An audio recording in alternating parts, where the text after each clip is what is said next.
നമസ്കാരം, വെളിച്ചം ചാനലിലേക്ക് സ്വാഗതം. 2026 ഫെബ്രുവരി 15, 16 തീയതികളിലെ ദിനഫലങ്ങൾ, രാശിഫലങ്ങളാണ് ഇതിൽ പറയുന്നത്.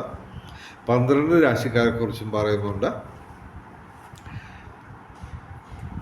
ഒരു ദിവസം നമ്മൾ മിനിമം അറിഞ്ഞിരിക്കേണ്ട ജ്യോതിഷ വിവരങ്ങളാണ് ഇതിൽ പറയുന്നത്, ചുരുക്കി പറയാൻ ശ്രമിക്കുന്നത്. ഇതിൻ്റെ കറക്റ്റ് ടൈമിങ് പറയുകയാണെങ്കിൽ ഫെബ്രുവരി 15 വെളുപ്പിന് അർദ്ധരാത്രി 12:42 AM മുതൽ ഫെബ്രുവരി 17 രാവിലെ 9:05 AM വരെയാണ് ഈ ഫലങ്ങൾ അനുഭവവേദ്യമാകുന്നത്. ആദ്യം നമുക്ക് രാഹുകാലം നോക്കാം. 15-ാം തീയതി വൈകിട്ട് 5 മണി തൊട്ട് 5:03 PM മുതൽ വൈകിട്ട് 6:30 PM വരെയാണ് രാഹുകാലം. 15-ാം തീയതി കലണ്ടറിൽ അത് 4:30 തൊട്ട് 6 മണി വരെയാണ്. എങ്കിലും കറക്റ്റ് രാഹുകാലം ടൈമിങ് ഇതാണ്. 16-ാം തീയതി രാഹുകാലം രാവിലെ 8:18 AM മുതൽ 9:45 AM വരെയാണ്. 16-ാം തീയതി തിങ്കളാഴ്ച രാഹുകാലം. അത് കലണ്ടറിൽ 7:30 തൊട്ട് 9 മണി വരെയാണ്. ഓക്കെ, അത് കറക്റ്റ് ശ്രദ്ധിക്കാം. ഓക്കെ, രാഹുകാലത്ത് നമ്മൾ യാത്രകൾ ഒഴിവാക്കുക. അതുപോലെ തന്നെ പ്രധാനപ്പെട്ട കാര്യങ്ങളിൽ നിന്ന് വിട്ടു നിൽക്കുക. പ്രധാനമായിട്ടും രാഹുകാലം നോക്കുന്നത് ഈ യാത്രയുമായിട്ട് ബന്ധപ്പെട്ട കാര്യങ്ങൾക്കാണ്. ഇനി ബ്രഹ്മമുഹൂർത്തം നോക്കാം. 15, 16 തീയതികളിൽ രാവിലെ 5:14 AM മുതൽ രാവിലെ 6:02 AM വരെയാണ് ബ്രഹ്മമുഹൂർത്തം. 15, 16 തീയതികളിൽ അഭിജിത്ത് മുഹൂർത്തം 15, 16 തീയതികളിൽ ഉച്ചയ്ക്ക് 12:17 PM മുതൽ ഉച്ചയ്ക്ക് 1:04 PM വരെയാണ് അഭിജിത്ത് മുഹൂർത്തം. 15, 16 തീയതികളിൽ അഭിജിത്ത് മുഹൂർത്തത്തിലും ബ്രഹ്മമുഹൂർത്തത്തിലും പ്രധാനപ്പെട്ട കാര്യങ്ങൾ ചെയ്യാൻ ശ്രമിക്കുക. ബ്രഹ്മമുഹൂർത്തത്തിൽ പ്രാർത്ഥനകൾക്കും ക്ഷേത്ര ദർശനത്തിനും പ്രാധാന്യം നൽകുക. ഇനി ഭാഗ്യ നിറങ്ങൾ നോക്കാം. 15-ാം തീയതി ഞായറാഴ്ച ചുവപ്പ്, 16-ാം തീയതി തിങ്കളാഴ്ച നീല അല്ലെങ്കിൽ വെള്ള, അതല്ലെങ്കിൽ ഇവയുടെ ഇളം നിറങ്ങൾ. കഴിവതും ഇളം നിറങ്ങൾ ഉപയോഗിക്കുന്നതാണ് ഏറ്റവും നല്ലത്. അതുപോലെ തന്നെ ഈ നിറങ്ങളുടെ ഡിസൈനുകൾ വരുന്ന വസ്ത്രങ്ങൾ ധരിച്ചാൽ ഭാഗ്യവർദ്ധനവ് ഉണ്ടാവുന്നതാണ്. ഇനി ഭാഗ്യ നമ്പറുകൾ നോക്കാം. 15-2-2026 9 തന്നെയാണ് ഏറ്റവും വലിയ ഭാഗ്യസംഖ്യ. 8, 6, 5, 1, 2 ഇവയും ഭാഗ്യസംഖ്യകളാണ്. 16-2-2026 1 ഏറ്റവും വലിയ ഭാഗ്യസംഖ്യ. 7, 6, 2, 9, 0 ഇവയും ഭാഗ്യസംഖ്യകളാണ്. ഇനി ഫലങ്ങൾ നോക്കാം. മേടം രാശി, അശ്വതി ഭരണി കാർത്തിക ആദ്യ പാദം. മേടം രാശിക്ക് അത്യധികം ഗുണാധിക്യമുള്ള ദിവസങ്ങളാണ്. 7 ശനിയാണ്. ശനിയാഴ്ച വ്രതമെടുത്ത് ശിവന്, അയ്യപ്പന്, ശനിക്ക് വഴിപാടുകൾ നടത്തുക. ഭാഗ്യവൃക്ഷങ്ങളിൽ സാധ്യതയുണ്ട്.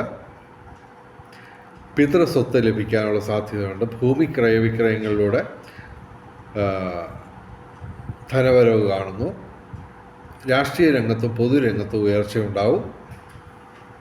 നിയമപരമായ പ്രശ്നങ്ങളിൽ അനുകൂലമായ മാറ്റം ഉണ്ടാവും. തൊഴിൽ ഭാഗ്യം ഈ കുംഭമാസം മുഴുവൻ ഇവർക്ക് ഉണ്ടാവും.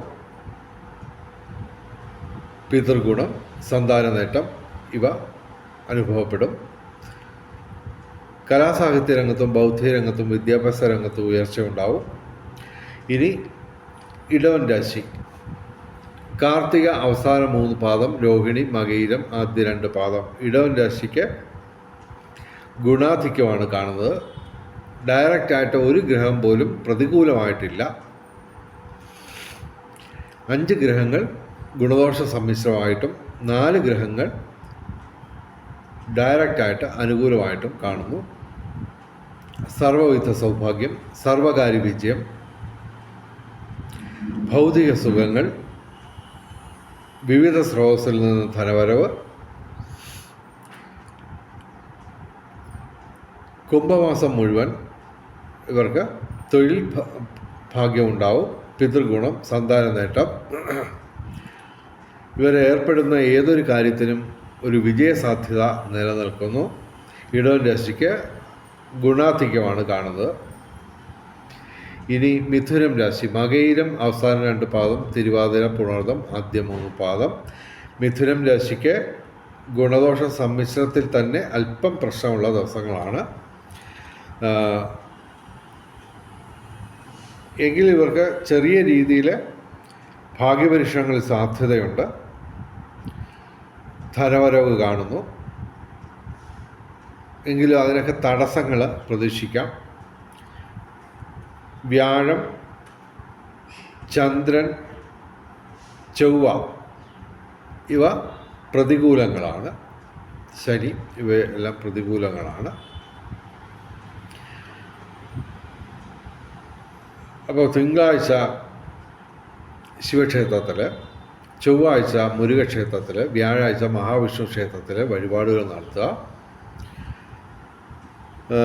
ശനിയാഴ്ച വ്രതമെടുത്ത് ശിവന്, അയ്യപ്പന്, ശനിക്ക് വഴിപാടുകൾ നടത്തുക. ഇനി കർക്കിടകം രാശി, പുണർദം അവസാന പാദം, പൂയായില്യം. കർക്കിടകം രാശിക്ക് ഗുണദോഷ സമ്മിശ്രത്തിൽ തന്നെ അല്പം പ്രശ്നമുള്ള ദിവസങ്ങളാണ്. ചൊവ്വ, സൂര്യൻ, സർപ്പം, വ്യാഴം ഇവ ഡയറക്റ്റായിട്ട് പ്രതികൂലമാണ്. ഞായറാഴ്ച ശിവന്, ചൊവ്വാഴ്ച മുരുകന്, വ്യാഴാഴ്ച മഹാവിഷ്ണുവിന് വഴിപാടുകൾ നടത്തുക. എല്ലാ ദിവസവും ശിവക്ഷേത്രത്തിലും സർപ്പപ്രതിഷ്ഠയുള്ള ക്ഷേത്രങ്ങളിലും ദർശനം നടത്തുക. ഇവർക്ക് ബന്ധങ്ങൾ ഊഷ്മളമാവും. കലാസാഹിത്യ രംഗത്തും ബൗദ്ധിക രംഗത്തും വിദ്യാഭ്യാസ രംഗത്തും ഉയർച്ച ഉണ്ടാവും. വിവിധ സ്രോതസ്സിൽ നിന്നും ധനവരവുണ്ടാവും. എങ്കിലും പൊതുവെ ഗുണദോഷ സമ്മിശ്രത്തിൽ തന്നെ അല്പം പ്രശ്നമുള്ള ദിവസങ്ങളാണ്. ഇനി ചിങ്ങം രാശി, ചിങ്ങം രാശിക്ക് ഗുണദോഷ സമ്മിശ്രത്തിൽ തന്നെ അല്പം പ്രശ്നമുള്ള ദിവസങ്ങളാണ്. 5 ഗ്രഹങ്ങൾ ഡയറക്റ്റായിട്ട് പ്രതികൂലമായിട്ട് വന്നു കഴിഞ്ഞു.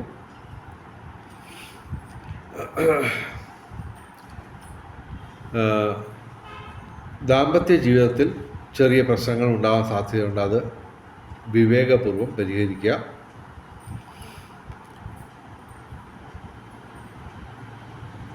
ഞായറാഴ്ച ശിവന്, ബുധനാഴ്ച ശ്രീകൃഷ്ണന് വഴിപാടുകൾ നടത്തുക. ശിവക്ഷേത്രത്തിലും സർപ്പപ്രതിഷ്ഠയുള്ള ക്ഷേത്രങ്ങളിലും ദർശനം നടത്തുക എല്ലാ ദിവസവും. ശനിയാഴ്ച വ്രതമെടുത്ത് ശിവന്, അയ്യപ്പന്, ശനിക്ക് വഴിപാടുകൾ നടത്തുക. ഇവർക്ക് ഭൂമി ക്രയവിക്രയങ്ങളുടെ നേട്ടം കാണുന്നു. വ്യാഴം 11ാം ഭാവത്തിൽ നിൽക്കുന്നതുകൊണ്ട് ഈ 5 ഗ്രഹങ്ങളുടെ പ്രതികൂലാവസ്ഥ കുറേയൊക്കെ മറികടക്കാൻ പറ്റും. വിവിധ സ്രോതസ്സിൽ നിന്ന് ധനവരവുണ്ടാവും. ഭൗതിക സുഖങ്ങൾ ഒരു പരിധി വരെ ഇവർക്ക് പ്രതീക്ഷിക്കാം. രാഷ്ട്രീയ രംഗത്ത് നേട്ടം പ്രതീക്ഷിക്കാം. കൃഷി, റിയൽ എസ്റ്റേറ്റ് മേഖലയിൽ നേട്ടമുണ്ടാവും. എങ്കിലും ചിങ്ങം രാശിക്ക് അത്ര ഗുണകരമായ ദിവസങ്ങളല്ല. ഇനി കന്നിരാശി, ഉത്രം അവസാന 3 പാദം, അത്തം, ചിത്തിര ആദ്യ 2 പാദം. കന്നിരാശിക്ക് ഗുണദോഷ സമ്മിശ്രമാണ്. ശനിയാഴ്ച ശിവന്, അയ്യപ്പന്, ശനിക്ക് വഴിപാടുകൾ നടത്തുക. കുംഭമാസം മുഴുവൻ ഇവർക്ക് തൊഴിൽപരമായിട്ട് നേട്ടമുണ്ടാവും. ഇവരുടെ ശത്രുക്കൾ, എല്ലാ രംഗങ്ങളിലുമുള്ള ശത്രുക്കൾ നിഷ്പ്രഭരാവും. ശത്രുവിൽ വിജയം, പിതൃഗുണം, സന്താന നേട്ടം, അതുപോലെ തന്നെ ഭാഗ്യപരീക്ഷണങ്ങളിൽ ചെറിയ സാധ്യത. ഇനി തുലാം രാശി. ചിത്തിര അവസാന 2 പാദം, ചോതി വിശാഖം ആദ്യ 3 പാദം. തുലാം രാശി. തുലാം രാശിക്ക് ഗുണാധിക്യമാണ് കാണുന്നത്. ചൊവ്വ പ്രതികൂലമാണ്. ഓക്കെ, അപ്പോൾ ചൊവ്വാഴ്ച മുരുകന് പാലഭിഷേകം അല്ലെങ്കിൽ ഭസ്മാഭിഷേകം നടത്തുക. ചൊവ്വാഴ്ച ചൊവ്വ പ്രതികൂലമാണ്. ഇവർക്ക് സർവകാര്യ വിജയം, സർവവിധ സൗഭാഗ്യം, ഭൗതിക സുഖങ്ങൾ, വിവിധ സ്രോതസ്സിൽ നിന്ന് ധനവരവ്, ബന്ധങ്ങൾ ഊഷ്മളമാവും, ഭാഗ്യപരീക്ഷണങ്ങളിൽ സാധ്യതയുണ്ട്, വിവിധ സ്രോതസ്സിൽ നിന്ന് ധനവരവ്. തുലാം രാശിക്ക് ഗുണാധിക്യമാണ് കാണുന്നത്. ഇനി വൃശ്ചികം രാശി. വിശാഖം അവസാന പാദം, അനിഴം തൃക്കേട്ട. ഗുണദോഷ സമ്മിശ്രമാണ്. വ്യാഴാഴ്ച മഹാവിഷ്ണുവിന് വഴിപാടുകൾ നടത്തുക.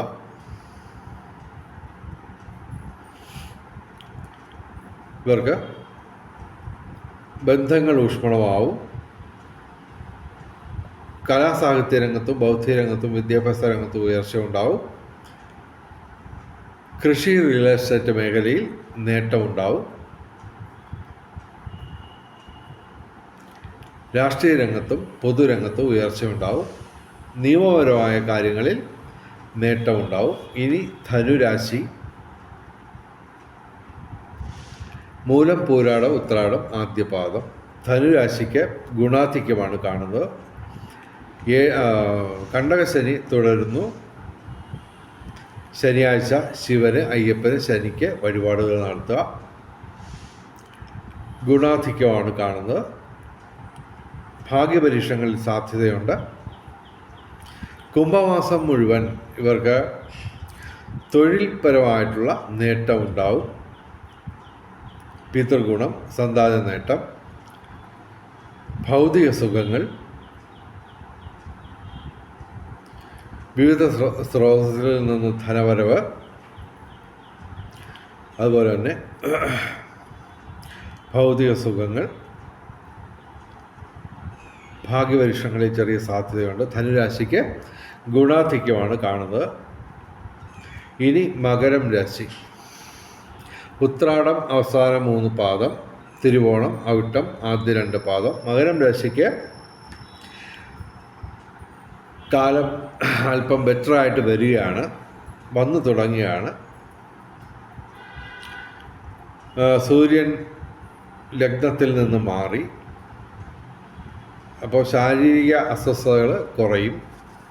എങ്കിലും ചൊവ്വ പ്രതികൂലമായിട്ട് ലഗ്നത്തിൽ തന്നെ നിൽക്കുകയാണ്.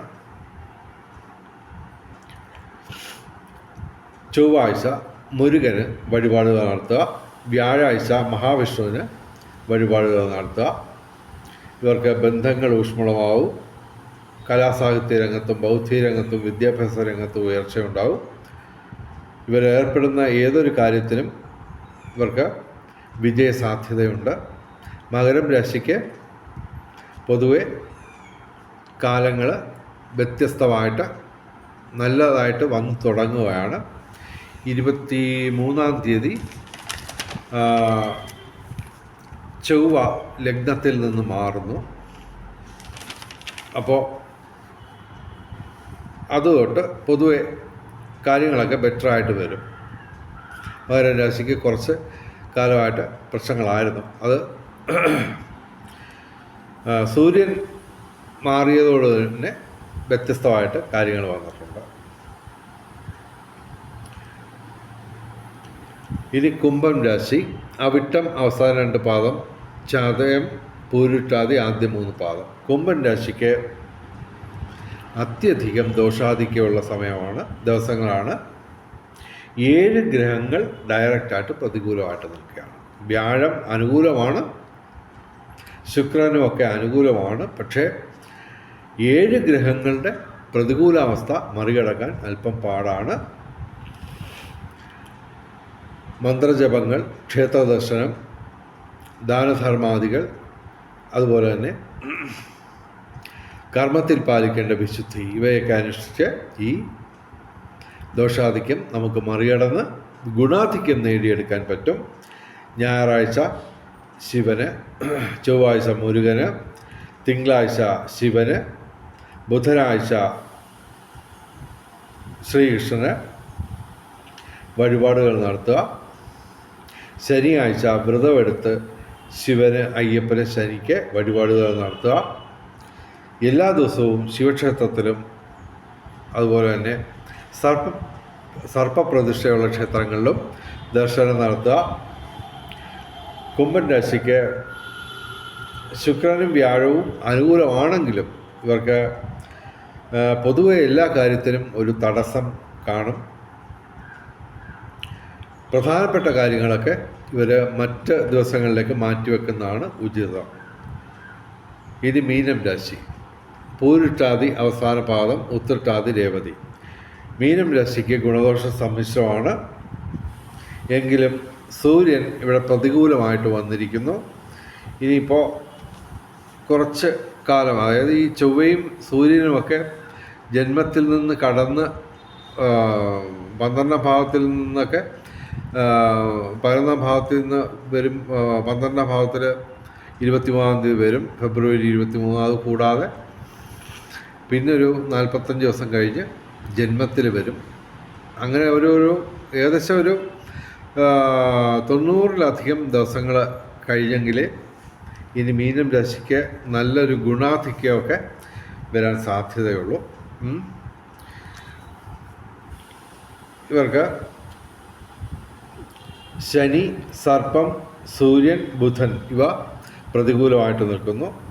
അപ്പോൾ ഞായറാഴ്ച ശിവന്, ബുധനാഴ്ച ശ്രീകൃഷ്ണന് വഴിപാടുകൾ നടത്തുക. ശനിയാഴ്ച ശിവന്, അയ്യപ്പന്, ശനിക്ക് വഴിപാടുകൾ നടത്തുക. എല്ലാ ദിവസവും ശിവക്ഷേത്രത്തിലും സർപ്പപ്രതിഷ്ഠയുള്ള ക്ഷേത്രങ്ങളിലും ദർശനം നടത്തുക. ഇപ്പോൾ ചൊവ്വയും ചന്ദ്രനും 11ാം ഭാവത്തിൽ ലാഭസ്ഥാനത്ത് നിൽക്കുന്നത് കൊണ്ട് ഇവർക്ക് ഭൂമി ക്രയവിക്രയങ്ങളുടെ നേട്ടമുണ്ടാവും. രാഷ്ട്രീയ രംഗത്തും പൊതുരംഗത്തും ഉയർച്ച പ്രതീക്ഷിക്കാം. എങ്കിലും അതിനൊക്കെ ഒരു പരിധിയുണ്ടാവും. നിയമകാര്യങ്ങളിൽ ബെറ്ററായിട്ടുള്ള കാര്യങ്ങളൊക്കെ സംഭവിക്കും. എങ്കിലും നമ്മൾ ഈ ഫെബ്രുവരി 23 മുമ്പായിട്ട് പ്രധാനപ്പെട്ട കാര്യങ്ങളൊക്കെ ചെയ്ത് തീർക്കാൻ ശ്രമിക്കുക. കാരണം ഫെബ്രുവരി 23 തൊട്ടൊരു 90 ദിവസം അത്യാവശ്യം മോശപ്പെട്ട ഒരു കാലഘട്ടമായിരിക്കും, പ്രത്യേകിച്ച് ആരോഗ്യകരമായിട്ട്. അപ്പോൾ തീർച്ചയായിട്ടും എല്ലാ രാശിക്കാരും ക്ഷേത്ര ദർശനം, മന്ത്രജപങ്ങൾ, കർമ്മത്തിൽ പാലിക്കേണ്ട വിശുദ്ധി, ദാനധർമാദികൾ ഇവയൊക്കെ അനുഷ്ഠിച്ച് മുന്നോട്ട് പോയാൽ ഏത് ദുര്യോഗങ്ങളും നമുക്ക് മറികടന്ന് ഗുണാധിക്യം നേടിയെടുക്കാൻ പറ്റും. വെളിച്ചം ചാനലിൻ്റെ മുഴുവൻ പ്രേക്ഷകർക്കും സർവകാര്യ വിജയം, സർവവിധ സൗഭാഗ്യം, രാജകീയ സുഖഭോഗങ്ങൾ, അപ്രതീക്ഷിത ധനലാഭങ്ങൾ, അപ്രതീക്ഷിത സൗഭാഗ്യങ്ങൾ ഇവ ഗുരുവായൂരപ്പൻ അനുഗ്രഹിച്ചു തന്ന് എല്ലാവരുടെയും ജീവിതത്തിൽ വെളിച്ചവും ഐശ്വര്യവും സമ്പൽസമൃദ്ധിയും വന്നു ചേരട്ടെ എന്ന് പ്രാർത്ഥിച്ചുകൊണ്ട് വീഡിയോ അവസാനിപ്പിക്കുന്നു. നമസ്കാരം, ശുഭദിനം.